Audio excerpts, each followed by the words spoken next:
મારા ઘરમાં અમારા મેલું કરેલું હતું ભાભી ઉપર ને એ બધું માં, એ બધું સારું થઈ ગયું માં. તમારી પ્રાર્થના માં, તમને પ્રાર્થના કરી હતી માં, સારા આશીર્વાદ આપજો માં, રક્ષા કરજો માં. ક્રોધ કોના આવતો તો? ક્રોધ ક્રોધ મારા ભાઈ ને આવતો, મોટા ને.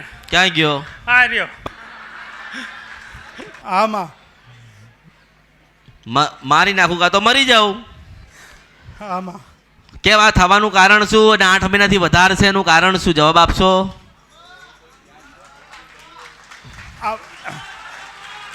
મારી પત્નીમાં અમે જો માતાજીએ દર્શન કરવા ગયા ને, જો તમે માતાજી દર્શન કરવા ગયા, અમાનો કે અહીં તમે આયા, અહીં તમે આયા તો મેં તમને શું કીધું કે ભાઈ ધજા લાયા કોણ? એટલે તમે કંઈ બોલ્યા ને પછી મેં કીધું કે ધજા કારણથી તમે લાયા.